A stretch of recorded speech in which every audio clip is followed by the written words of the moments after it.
All right, what's going on, boys and girls? So this particular video is going to be a little different. Normally I rag on YouTubers. Let's rag on Tech Press. You know, my favorite punching bag is usually Lunduke. I usually say that he's an over-opinionated blogger who so desperately wants to be considered a journalist. Then there are other people who are bloggers that are so desperately trying to be journalists that they somehow manage. So, who am I referring to? Well, let's look at homeboy here. Brian Fagilio, or whatever the fuck his last name is. I don't really care if I butcher it because this guy is a moron. Below average technology blogger. Homie, that is being generous. You use Linux. You write the Linux news on Beta News. The only thing I've been able to find is that, and ask myself the entire time, if your ass is your septic tank, did you have 10 breaks because your because your fingers are the 10 breaking points because what you put out is a lot of shit on the surface. And it's a lot of dumb shit. Now, how do I mean that? Okay, he did a write-up on MX. You know, MX has a new beta out, I believe, 19.1, if I'm not mistaken. This is the news, not opinion piece. Like, this is supposed to be news, right? So, MX is apparently becoming increasingly popular these days. I'm not really sure why. Lately, I've been testing the open source operating system, and I simply don't understand the hype. First off, if you are going simply by DistroWatch numbers and you use Linux, you're an idiot. DistroWatch is a popularity contest. Second off, let's get into the next one. XFCE, which MX uses, remains one of the worst desktop environments for end users. It's lightweight, but that aside, it offers nothing aside from over the superior GNOME or KDE. If you own a high DPI monitor, which more and more people have, XFCE remains a terrible experience. High DPI in GNOME is fucking terrible too. Oh, we have fractional scaling if you use Wayland. Yeah, superior my ass. Funny how a dead desktop from 2.5 years ago still does fractional scaling better than most distros do now. Ironic.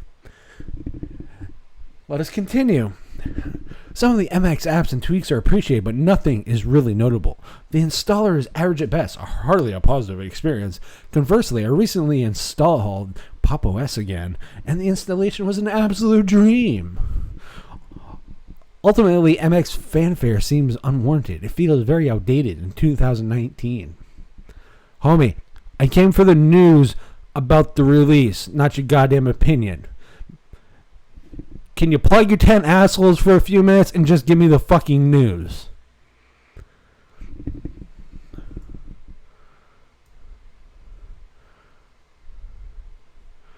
And then we get to the very end.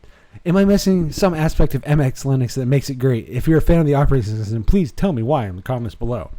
There's a difference between engaging in comments and just typing shit to be a dumbass and clickbait. You are Lunduke just in written form, and Lunduke's written form is as terrible as his video form. So, you know, whatever.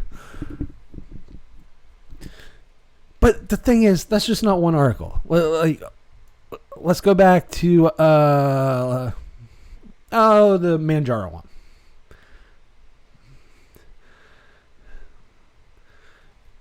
Some people may think that a company focused on Linux can never succeed. That's false thinking.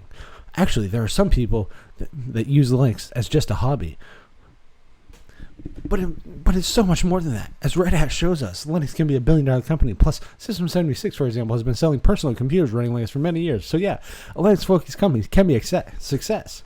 Of course, that does not mean a Linux-focused company is guaranteed to be a success. Case in point today, popular Linux distribution Manjaro announced it has formed a limited partnership business entity. The question is, however, whether or not creating such a company is a good idea.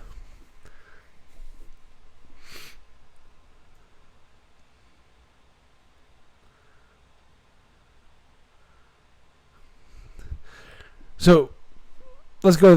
He doesn't really give much of an opinion on that for once, at least until the very end. So is this a good idea? Well, that depends on how success is determined. While the company's donations will be transferred to a nonprofit for dispersal, the company itself seems to be for profit. If the company will be satisfied by simply generating enough to compensate for developers, then yeah, that is more than doable. However, if these folks think they're going to get rich or see serious growth as a result, they will probably be in for a rude awakening. Look, Manjaro is a great Linux distribution, but it does not offer anything remarkable or sustainable that cannot be found elsewhere. While I wish Manjaro the best of luck, my gut tells me the effort will be ultimately for naught. Hopefully I'm wrong. Homie, news, not opinion. You're not a commentator. If you want, are you a news reporter, journalist, or are you an overglorified want-to-be journalist like Lunduke? Because if you're like Lunduke, I got the same thing for you that I do him. You're not a journalist. Don't try to be. You're a blogger, a below-average one at that, by your own admission. So that's 2 articles. Do I dare even read a third? Because, I'll give you 3 chances. I give someone 3 chances before I stop banging my head on that fucking wall. So let's do one that's not Linux related, or as Linux related as it would be. So let's look at, there was a recent announcement about the Apple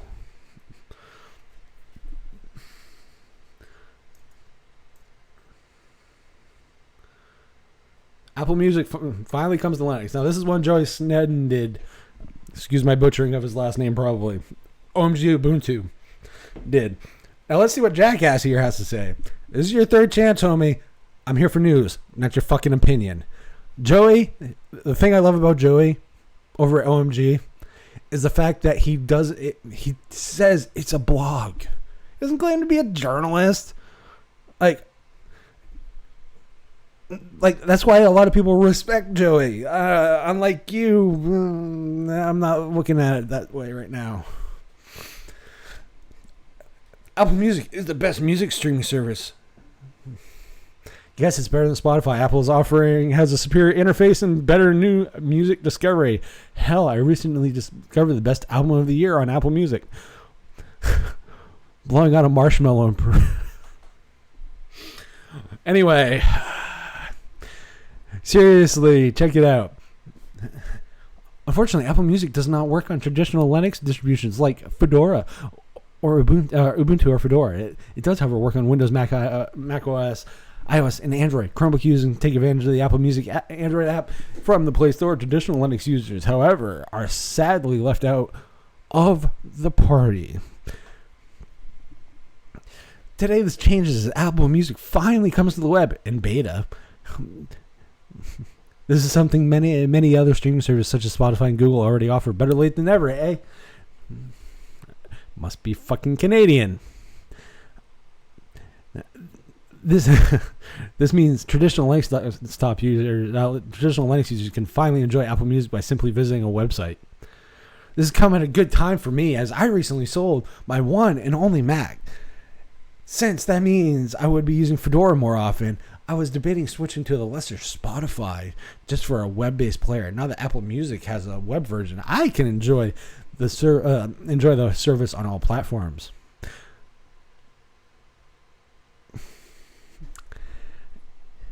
If this seems like an uncharacteristic move for Apple, you're right. The company often likes to lock users into its world. A web-based version of Apple Music doesn't do that. The times are changing. However, so as Apple and other companies focus on selling services, the platform becomes less important. If you want to try the beta Apple Music player on the web, simply click here. Keep in mind that while this is big news for Linux users, the web version is also available for Mac and Windows. Believe it or not, despite the beta designation, it seems to work flawlessly in my testing. It looks great, works well. Quite frankly, is a better experience than iTunes. Windows Media Player was a better fucking experience than iTunes. iTunes since inception has been a bloated piece of shit, and I don't care what somebody says. Now, as far as you and your fucking opinion in this puff piece, I don't care about Spotify. Why is there a comparison of Spotify? Shut up, present the news, move on, you dumb fuck. So, Brian Fagilio, or whatever the fuck your last name is, douchebag is about what it comes to me. Here's the great thing. You write for Beta News. Must be about what your personality is as a male. So sit down, don't type, close your assholes, don't let them fucking spew shit all over a screen, and let the alphas actually do the fucking presenting of news. Because you fucking suck. End of story. And Beta News, vet your people. A well below average blogger. I would take a 3-year-old with a coloring book because they can draw more fucking of a frame than this motherfucker can in a news story. Because guess what? I want a news story. I don't want a fucking puff opinion piece. Keep your opinion to yourself. Present the news and move the fuck on, jackass.